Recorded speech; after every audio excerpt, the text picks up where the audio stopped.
Thank you very much, everyone, for attending our meeting today, our Tech Talk. We are delighted to have two speakers from our iReach team, Kimberly Williams and Alex Mapp, joining us to talk about the survey design. Before I introduce them, let me mention some housekeeping issues. We continue extending CME credits for our Tech Talks and ID series.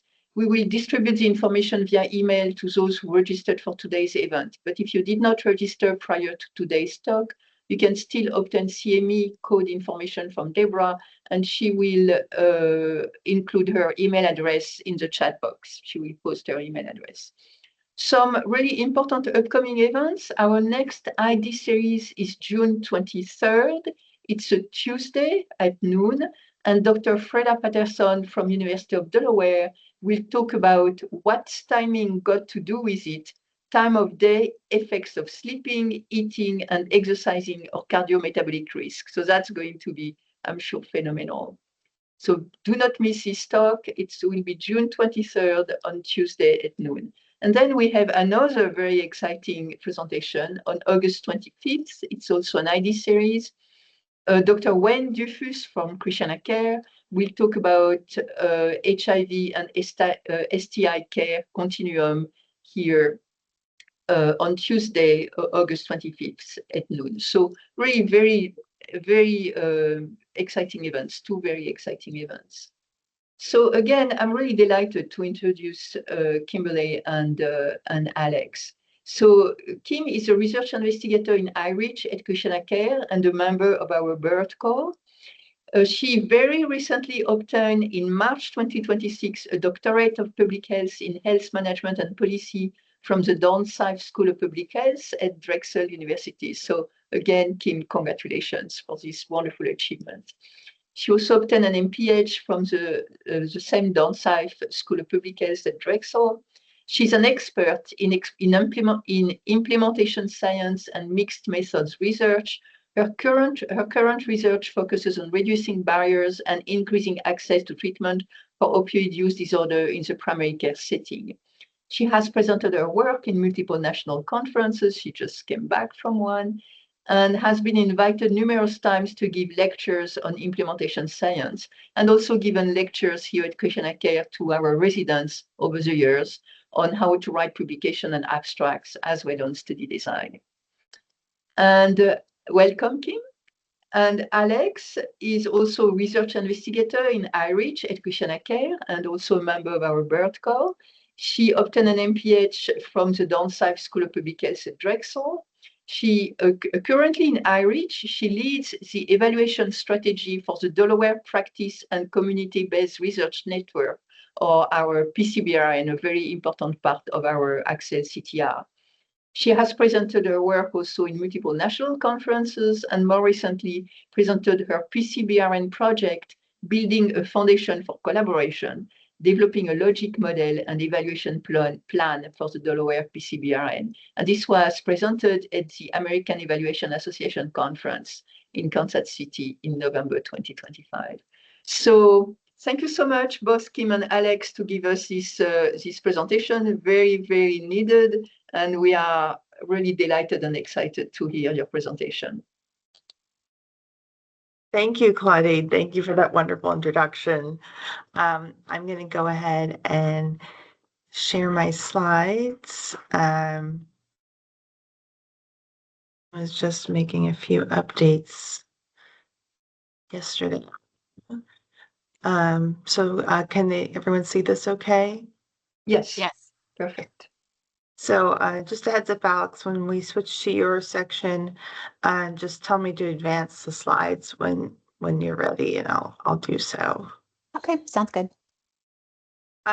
So thank you to Claudine's wonderful presentation. Don't have to really do our own introduction, so we'll just skip right ahead and just say thank you for joining us today. And we're going to, as Claudine mentioned, discuss steps to building a research survey. I do want to add that this talk today is very introductory. This is more about kind of kind of the basics for building a research survey, kind of best practices, and the more advanced topics would take, each of them themselves would take its own tech talk.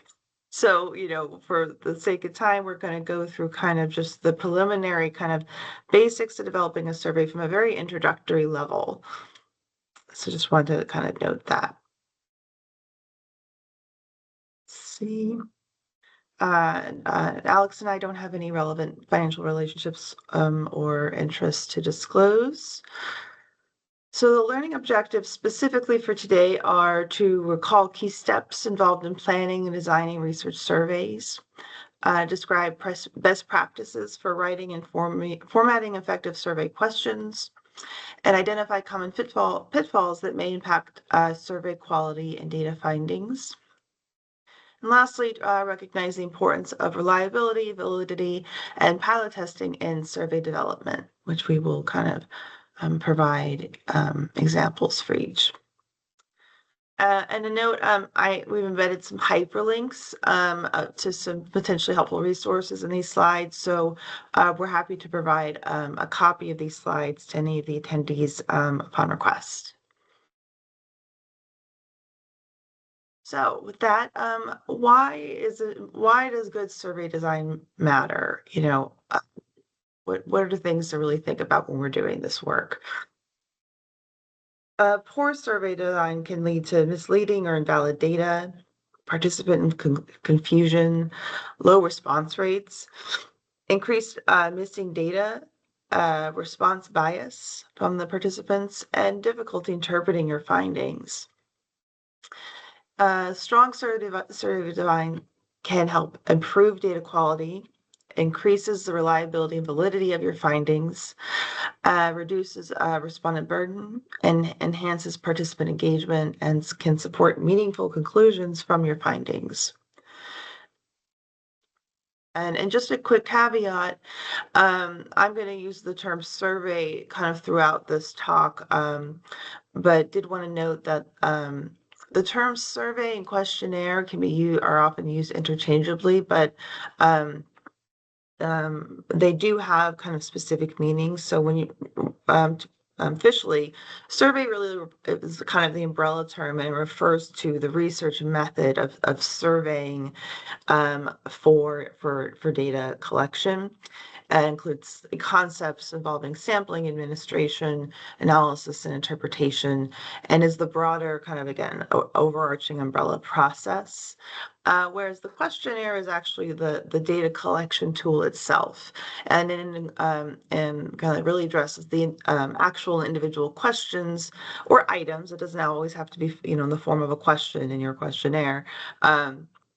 Kind of soliciting or eliciting the responses from your participants.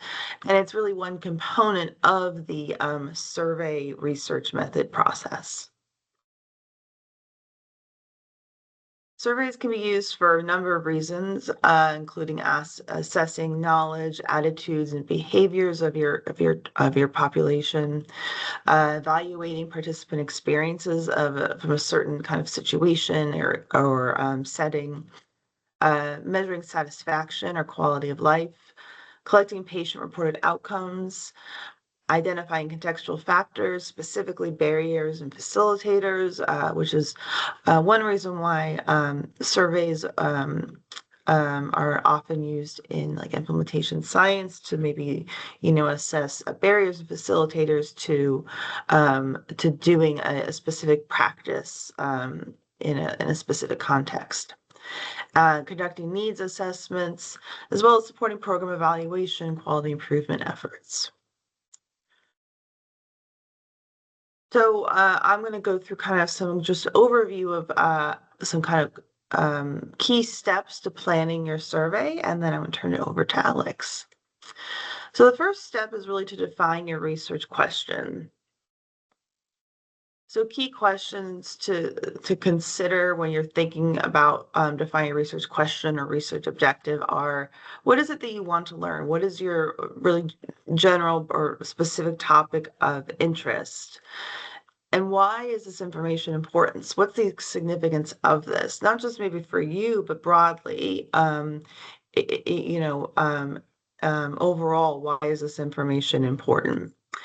And what is known about this subject, about what this topic of interest to you, but also what is not known. What we often refer to it as a gap in knowledge. David, I saw your hand raised. Did you have a question?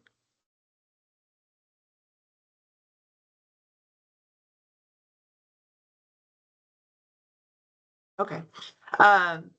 So what is not known? And sorry, I just wanted to make sure there was no tech issues. Specifically, what we refer to as the gap in knowledge. And that's a really key aspect. You want to make sure you're actually answering a question that actually isn't known and hasn't already been discovered. And that's why it's really important to, at this stage, to review the literature, to see what research has been already done around this topic of interest for you, to ensure that you're answering a question that does need to be answered and hasn't already been answered. So for basically, any stage in the research process, basically you need to really carefully review the literature and the recent literature to figure out and identify that, what is of interest to you, what you are trying to address, what's already been done, what successes have been identified, and what still needs to be answered. And so from that information, you can move on to, well, how would your survey address this particular gap in knowledge that you identified? And then specifically, what constructs or concepts are needed to be measured in order to effectively address this information? So strong research questions in a survey should be clear, focused, relevant, and feasible. And I would say most importantly, aligned with the study goals. You want to make sure that your items or questions in your questionnaire are really, they are all geared towards what your research question is, what that they are addressing the constructs or concepts that will help you answer the research question that you are defining. The next step is to identify your target population. So you want to consider who can best answer this research question within everyone in the world. And then you could kind of further whittle it down then, well, then who should complete the survey? Who are the people that, have the most direct experience with the question that you are trying to answer? And then also further whittling down is who can complete the survey? What is a feasible population or sample of a population that you can access? And we can talk more about that in a moment. And then what are the maybe potential literacy or language needs of your participants that you might want to address or think about as you're designing your survey? And are there any cultural considerations to, again, also consider as you're designing your survey? Additional considerations, technology accessibility, especially if you are utilizing electronic survey method instead of a in-person paper survey. Health literacy, respondent burden. Sorry, I just wanted to add, so, respondent burden can specifically mean the time it takes for respondents to complete the survey. So how long is the survey? When are you administering it, and how are factors to consider? So the third step, or 3A, would be to determine your sampling strategy. So sampling individuals in your population of interest.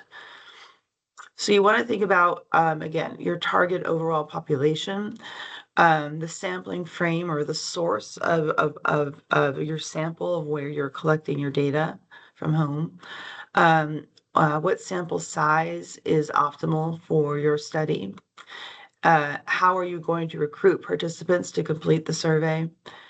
And what are your response rate goals? What's kind of maybe the threshold you're aiming for? Because this can help, factor in the time it takes for, you want to keep the survey open. And I do want to note that a large sample size does not automatically equate with a representative sample. It's obviously best to have a large sample size, or the largest possible. But, sometimes I think a good example of this is that some surveys might oversample certain subgroups in a population to make sure that they are, having a representative population that's important for their research question. So that's just, something I wanted you to think about, is that it doesn't just mean kind of sending it to anyone and everyone, but sometimes you might need to oversample specific subgroups to ensure that you are targeting and getting responses that will address, your research question. So examples of sampling strategy approaches can be broken up into two buckets. First, there's non-probability sampling approaches, which can include convenience sampling, where participants are selected based on just ease of access and availability for the researcher. Purposive sampling, or purposive sampling, where participants are intentionally selected based on specific traits, their maybe frame of knowledge or experiences that are relevant to the study. Snowball sampling, which maybe you've heard a lot in maybe in qualitative research, but also can be used in quantitative research with survey methods. And that's where participants use their own personal networks to help researchers find and recruit additional participants who have, similar experiences or exposure to the topic of interest. And quota sampling is where a population is divided into mutually exclusive subgroups, and you're really focusing on selecting participants based on their predetermined proportions or quotas. And the goal is to ensure specific traits are represented in your sample. I want to note, though, this does rely on convenience sampling rather than random selection to find participants, which is why it's still considered a non-probability sampling approach. Probability sampling approaches, the best known is random sampling. So, think of a randomized controlled trial where participants are selected randomly by chance from a larger target population. And then kind of the opposite side of the coin for quota sampling is stratified sampling. And that's where your population is divided into distinct non-overlapping subgroups, or strata, based on shared characteristics. And from there, random samples then drawn from each subgroup, and this would then ensure that subgroups are proportionally represented to improve statistical accuracy and reduce bias. The last step is to search for existing measures. So big, one takeaway that I would love, one of the two main takeaways I'd love for our audience to take away today, especially if you're new to survey development, is before you start designing your survey or even designing your protocol, review the literature and find out what is known about this topic and what is not known, identifying that gap of knowledge. And then once you're ready to start thinking about what survey instrument you're going to use, search to see if there's an existing instrument out there that you can use rather than just go ahead, straight ahead and creating your own. It's always really best practice to check and identify if an existing validated instrument is out there rather than creating a new one. Is best practice to really first kind of think about it. And this is because researchers tend to underestimate the effort required that it takes to develop an effective new measure. And I feel like I should have really bold effective. Anyone can create a survey, just ask, general questions, but to really help determine if the survey is effective at answering your research question, surveys that have been rigorously tested and evaluated and validated are in that process have done that work to know if they're effectively, able to address the constructs and concepts that are needed for the specific topic. So we provided some examples here of potential repositories of some health measures. There's many out there, but these are just an example of a few. On health measures, again, I have some hyperlinks here. If people want to copy these slides, they can have them to access these resources. And these include the PROMIS measures you may have heard of. These are patient-reported measures of global, physical, mental, and social health. The NeuroQOL is a kind of similar constructs, but for measuring for people with neurological conditions. The ASCQ-Me, again, similar constructs, but for adults living with sickle cell disease. The NIH Toolbox, and these measures of emotional health for general population or those living with chronic conditions. And the Phoenix Toolkit is a catalog measurement protocols for phenotypes and exposures. And these are really applicable for studies in exploring genomic, clinical, and translational research studies. And then the RAND health measures have a huge, also a large repository of instruments that assess patients' health, screening for mental health conditions, quality of life, or quality of care and quality of life. A prime example of one of their health measures is the SF-12 or the SF, I think, 24, which is a very common instrument that they have created. And this link can show you an example of that instrument. So to kind of think about it some more about, using an existing validated instrument versus creating your own.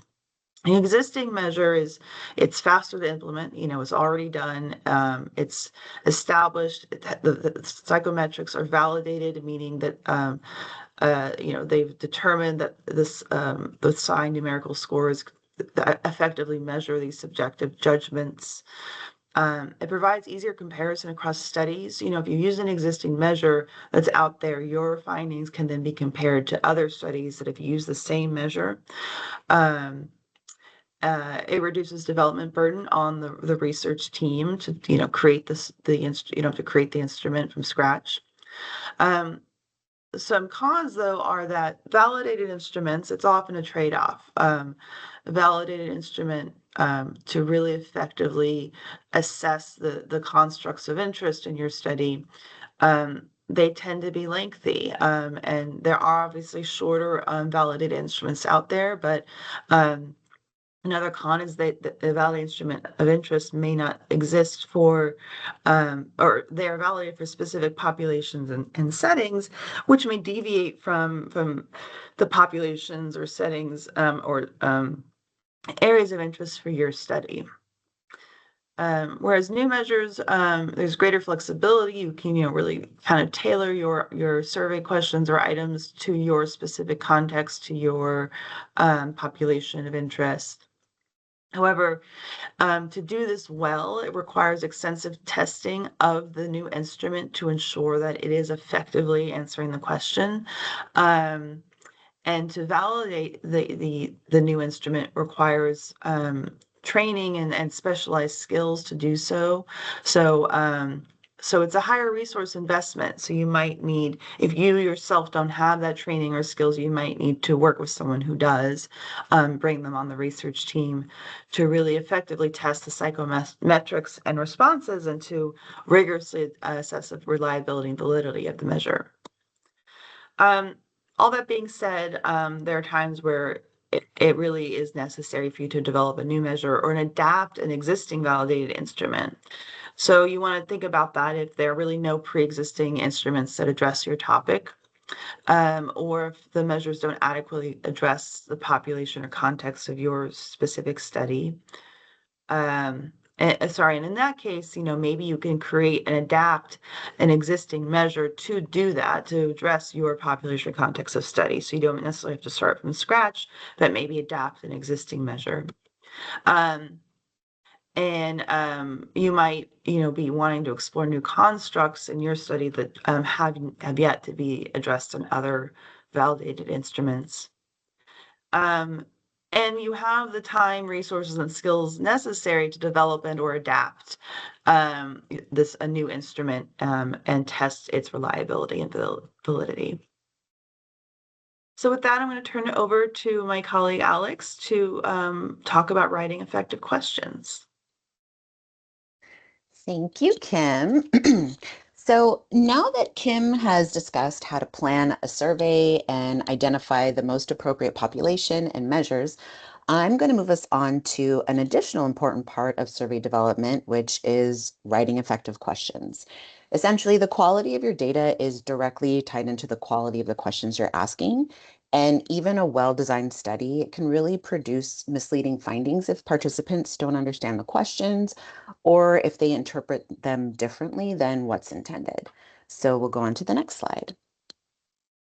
So open versus closed-ended items and questions. So one of the first decisions you'll probably make when you're developing your survey is whether or not to use open-ended questions, closed-ended questions, or a combination of both. So let's look at some pros of open-ended questions. Open-ended questions, they really allow participants to answer in their own words. They can provide rich contextual details, as well as highlight participant voice. And it's also useful for broad exploration. The only things as a concern is that analysis really requires training in qualitative methods, and it can definitely be potentially time consuming and intensive. So let's look at closed-ended questions. And essentially closed-ended questions, they provide predefined response options. And these are usually faster when it comes to completion of the study. It can provide standardized responses and is very useful for discrete responses. Additionally, analysis can be generally completed quickly as opposed to open-ended questions. The only downside with closed-ended questions is that analysis does require training in quantitative methods for descriptive statistics. So we'll show an example of an open-ended question, describe any barriers you have experienced, and then you would enter, the participant would enter in the response in the text box below. And for close-ended question, a similarly worded question would be, have you experienced any of the following barriers? Select all that apply. And you would give the participant a different range of options to select from. Here we have cost, time, and education. And really, in practice, many surveys benefit from a combination of both approaches. For example, a closed-ended question, as we said, it can identify those common barriers, with the optional open-ended question can really allow to capture additional context that really wasn't anticipated. So next slide. So in addition to our open and closed-ended question, well, what would it take to write a clear question? So this is also very important. So we'll discuss some best practices when it comes to writing clear questions. And clarity should always be a primary goal. You also want to make sure that you're using simple language, avoiding jargon and acronyms, as well as being specific and defining timeframes. Really, and usually neutral wording as well. And so really you want the participant to interpret the question the same way, every participant. And this is really the best way to kind of achieve that. Oh, sorry. Oh, and also keeping the questions concise. Okay, continue advancing. Okay, so some examples. Let's look at an example of a less effective question, which is how much exercise do you get? So that question is kind of vague, right? Participants may define exercise differently, and they may also think about different periods of time when answering, from hours a day to days during the week, days during the month, to something as nebulous as whenever I'm stressed out. A more effective way to word that question is, in a typical week, how many days do you participate in physical activity for at least 30 minutes? And this revised question, it provides so much more specificity by defining both the activity and the time frame, which would result in more consistent responses. Next slide. So let's discuss some common pitfalls in question design. So what do you want to avoid when you're designing your survey questions? So these are several common mistakes that can reduce survey quality. So for example, double-barreled questions, which is essentially asking about two things at the same time. Avoiding using double negatives. It can be very confusing and can also increase the risk of misinterpretation. Hidden assumptions, which may ask respondents to answer questions based on experiences they may not actually have. And right, the whole point is to get as much accurate data as you can. In addition, leading questions, we want to avoid those. It can also unintentionally influence how your participants respond, as well as incongruent response options and avoiding using medical jargon or any technical jargon because it may not be clearly understood across participants. So let's look at an example of a double-barrel question. How satisfied were you with the doctors and nurses? So this is kind of a classic double-barreled question. So your participant may have had a very different experience with doctors than they did with nurses. And those are the kind of nuances you're going to want to tease out. So what's a better way of rewording this question? Well, that's easy. It's separating it into two separate questions. So you want to ask specifically, how satisfied were you with your doctors? And how satisfied were you with the nurses? By creating these two distinct questions, it'll allow you to obtain more accurate and interpretable data. Next slide. So, question timeframes. So this is another important consideration, and we're going to look at why these question timeframes matter. So participants, they may actually interpret questions differently if you don't provide them with a clear reference period. So as we discussed kind of in that previous example of exercise, right? You may be looking for hours in a day, but they may respond in days in a month. So let's look at an example. A less effective way is how often are you sad? More effective would be to assign a metric of time or measure of time. So more effective, in the past 4 weeks, how often have you felt sad? You want to make sure that you're specifying a time frame such as in the past 4 weeks because you'll create consistency across respondents. And some key considerations when you're thinking about question time frame. It's okay. As we all know, shorter recall periods, it'll improve accuracy. If you ask someone to recall what they did in the last 2 days or 30 days, it's very different than asking them to recall something they did a year or 2 years ago. So you definitely want to keep that in mind. And your time frame should also align with your study goals. And you also want to be consistent when you're using reference periods, as consistent as possible. So now we're going to look at some response options and examples. So what is a good response option? So really response options should be mutually exclusive, which is respondents can clearly identify the response that fits their best experience. It should also be collectively exhaustive, which is there's an appropriate response option for everyone. Your response options should be balanced. That is in addition to easy and also easy to interpret.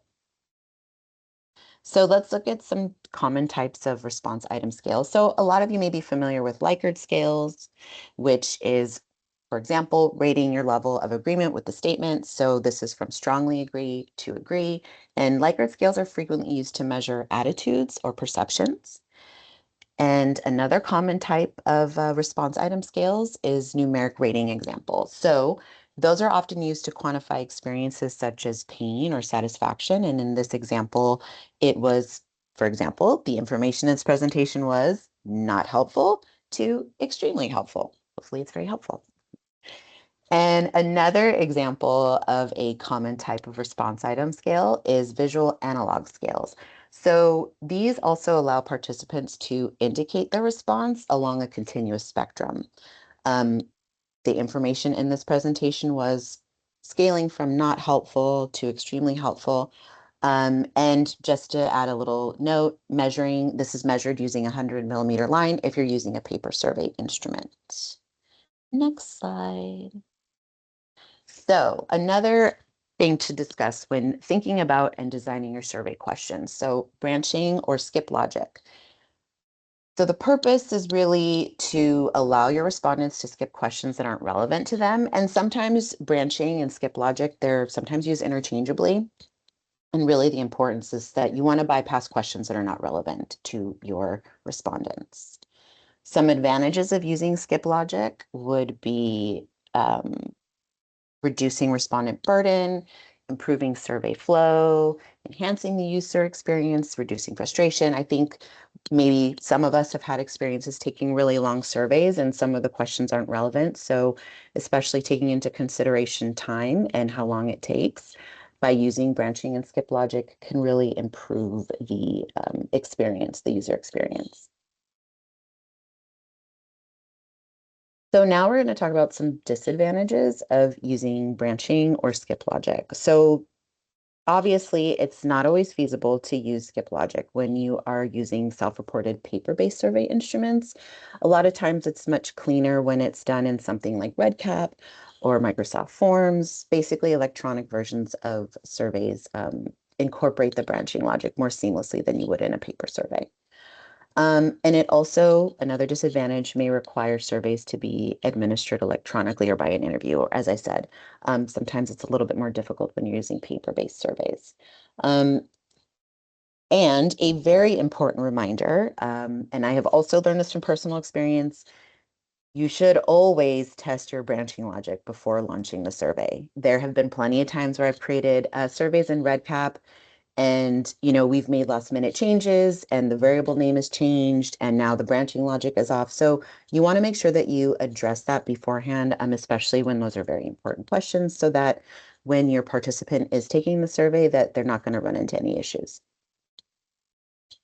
So let's look at an example of branching or skip logic. So this question, have you ever received training in research design? So if you have a participant who answers yes, then the branching logic would be then to go to question 1A. If they answered no, they would skip to question 2. So question 1A would then bring them to, when did you last receive training in research survey design? So then they can pick. And if you have someone who answered no, then they would just go on to question 2, which is, do you plan to develop a research survey in the next year? Essentially, this example, it prevents respondents, once again, from answering any irrelevant questions, and it creates a more efficient survey experience. So another topic with regards to developing your survey questions is thinking about sensitive questions and wanting to reduce question bias. So thoughtful survey design can really help reduce response bias and improve data quality. And additionally, some survey topics may require additional care when it comes to sensitive topics. And sensitive topics is anything that may influence participant comfort and response accuracy.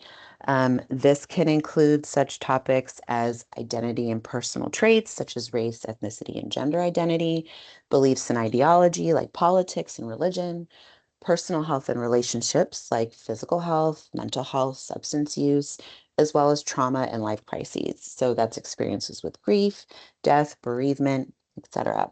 So these asking questions that are around these sensitive topics may affect participant comfort and a willingness to respond honestly. And some ways we can avoid, or some strategies we can use to help with these topics, is to use neutral wording, to avoid any judgmental language. Another thing is to use first-person language, such as a person with diabetes instead of a diabetic. Normalize behaviors when appropriate. We can also provide privacy and confidentiality reassurance. Placing sensitive questions later in the survey can also help. And also allowing your participants to skip questions when it's feasible. So essentially the goal when we're employing these strategies is you want to create an environment where participants feel comfortable providing accurate information.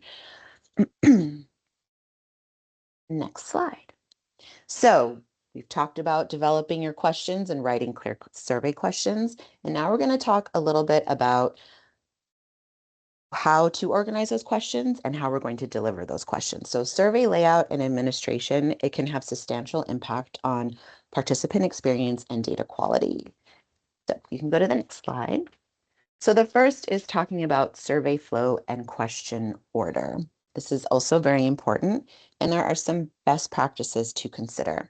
So grouping related questions together, creating a conversational flow, putting your important questions earlier, and as we've discussed before, putting your sensitive questions later, and then wanting to move from simple to complex topics. Additionally, you want to make sure that your survey flow feels logical and natural to participants. You can advance if you want. So when we're looking at formatting and visual design, so survey design isn't necessarily just about the aesthetics and how beautiful your survey can look. It also, poor survey layout can lead to skipped questions, participant confusion, incomplete responses. It's really a user experience issue, right? Even well-written questions can create problems if the survey itself is difficult to navigate. So what are some tips for strong survey layouts? You want to make sure you're using consistent formatting, that you're separating your questions, using your white space effectively, simple numbering systems, placing answer choices vertically when feasible, and providing clear instructions, right? We want to make sure that all that we're doing in designing the survey is to help our respondents complete the surveys more accurately and not lead to skip questions, incomplete responses, and frustration. Next slide. So some methods for survey administration. We're going to go through two, self-administered and interviewer administered. And so let's look at the pros of a self-administered survey. So these tend to be less expensive, they can offer better privacy, and are often easier to standardize as well. But some cons of using self-administered surveys is really risk of participant non-response. They can skip if they want, and also participant misunderstanding. So if they're reading a question and there's no one there to kind of clarify, they'll just skip it. So let's look at interview administered surveys. So some pros with interview administered surveys is that it allows for clarification and more complete responses. And however, with that, there's also potential for interviewer bias, and it's also more resource intensive to administer. So you will need to make sure that, if you are going to do an interview administered, that the person's city trained, also finding people, taking the time, right? Very different than if somebody were to just click a link and do the survey themselves. So some important things to note.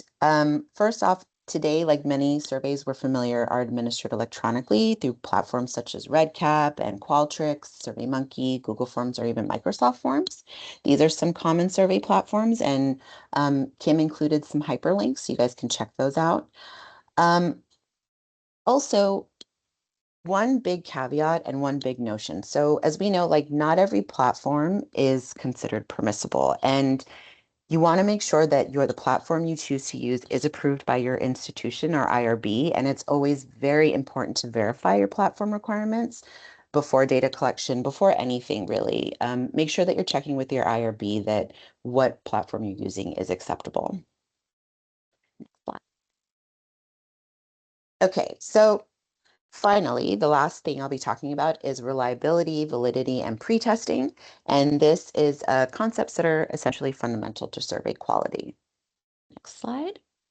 So why do reliability and validity matter? This is a very important question. And reliability and validity, those are essentially components of survey quality, and it can help determine whether a survey produces consistent, accurate, and meaningful data. So a survey may be easy to complete and well organized, but once again, we still need to answer a very important question is, are we actually collecting meaningful information? And that's where reliability and validity come in. So what is reliability specifically? It focuses on consistency and addressing if the instrument produces consistent results. Validity addresses whether or not the instrument is measuring what it is intended to measure. And together, they really provide a framework for evaluating survey quality. Next. So let's talk a little bit about reliability. So there are several types of reliability, And reliability, as we know, we discussed in the previous slide, it really talks about consistency. So if we were to administer the same measure under similar conditions, do we obtain similar results? Well, we can check using test retest. So is there consistency in responses over time? There's also internal consistency, which is, do these items measure the same construct? In addition, there's interrelator reliability, meaning is there agreement in responses between readers? So we're going to talk a little bit about how do you measure reliability. So some common statistics that researchers often use to measure reliability is Cronbach's alpha, intraclass correlation coefficient, or ICC, and the kappa coefficient. And in general, a commonly cited benchmark for Cronbach's alpha is 0.70 or greater. And that's often what's considered acceptable, although interpretation should always consider the context. So something important to remember, a survey can be reliable without being valid. This is very key to remember. Next slide. So we've talked a little bit about reliability, which is consistency. Now let's talk about validity. And this is, once again, does a survey measure what it's intended to measure? So there's 3 types. We have content or face validity, and this is, do the items adequately represent the construct? In addition, there's criterion validity, which is, does the instrument align with a gold standard? And finally, we have construct or predictive validity. And this is, does the instrument behave as theoretically expected, right? Continue. So one of the most important points on this slide really is that high reliability does not guarantee validity, and a measure can be consistently wrong. Next slide. So this is a really great slide. I really do love the graphic that we used because it's actually intuitive, and I wasn't very aware of this. So let's look at the first. So we're going to be looking at reliability and the relationship between reliability and validity. So as we look at this first target, so this is unreliable and not valid, right? Everything's spread across the target, but it's consistently missing the center. So this measure is neither reliable nor valid. So now we're looking at a measure that is unreliable, but it's valid. So essentially, all the hits are randomly spread across the target. It's not quite near the center of the target, but on average, you're getting the right answer for your overall group, but it's not very well for individuals. So this gives you a valid but inconsistent group estimate. And this also shows us that we can really see that reliability is directly related to the variability of the measure.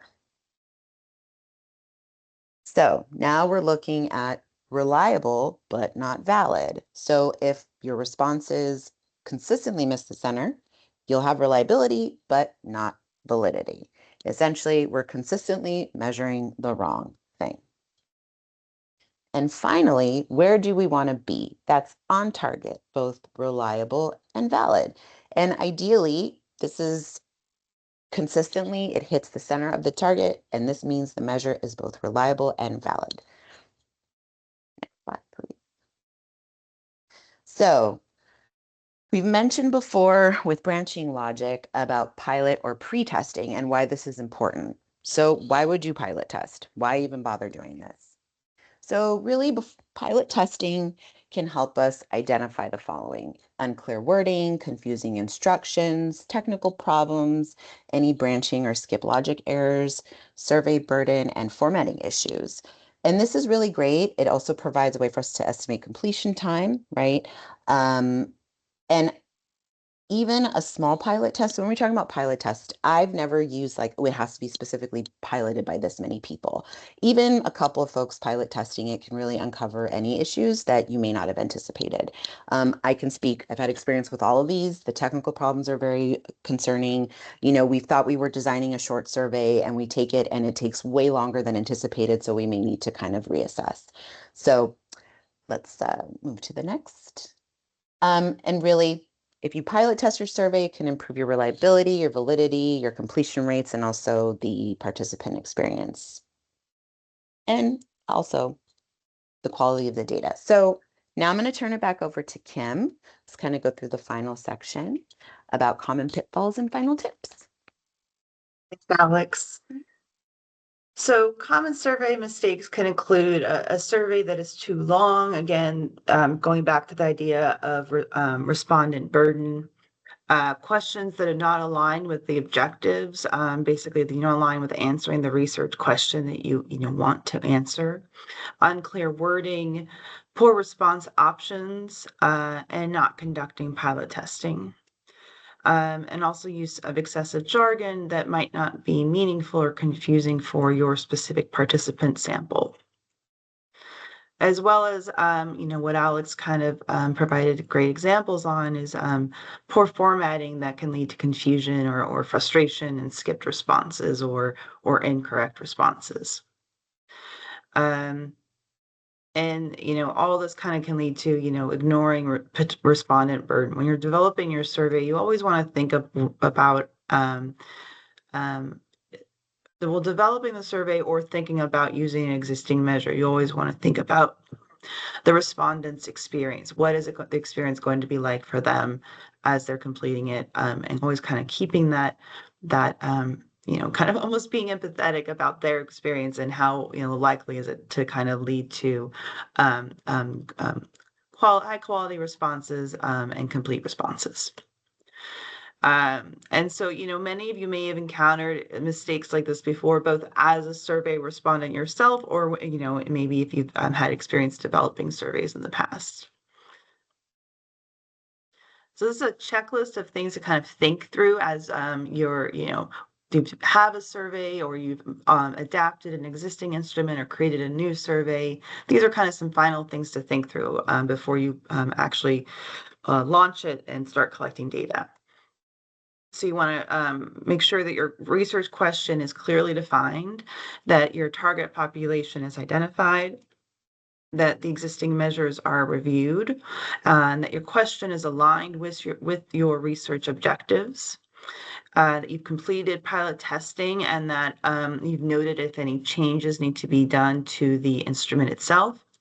As Alex wisely noted, testing the branching or skip logic survey items if you have any. You've kind of evaluated if there's survey burden, like if the survey is too long or questions are laid out in a confusing manner, or if the question items are confusing or misleading. And that reliability and validity of the instrument is considered. And that your recruitment and sampling strategy is finalized. And lastly, that you've considered what data analysis plan is necessary for the survey instrument you're using.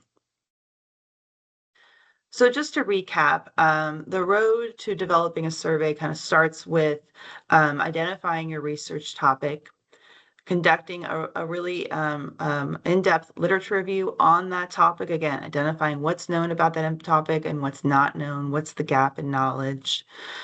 Using that information to develop your research question, defining the constructs or concepts that are needed to address that research question, determining if any existing measures are out there that can do that work for you, or if you need to draft your own questions. So again, these two steps can kind of occur kind of simultaneously, and thinking about it simultaneously. And then once you have your instrument, you want to review and pilot test it rigorously. And then depending on how the pilot test goes, you might want to revise any items in your instrument. But again, if you're using a validated instrument, you need to exercise extreme caution if you find that you want to revise any of the items in your instrument. That means that you are potentially invalidating the instrument you're using, because the initial instrument, a validated instrument, is validated with very specific wording and question types. So if you're changing any of that, you can no longer really say that you're using the validated instrument. So you would want to develop a plan to, it doesn't mean you can't do that. It just means you want to develop a plan to rigorously test the reliability and validity of your modified instrument. And then after all that, you can finally administer your survey and analyze and interpret your findings.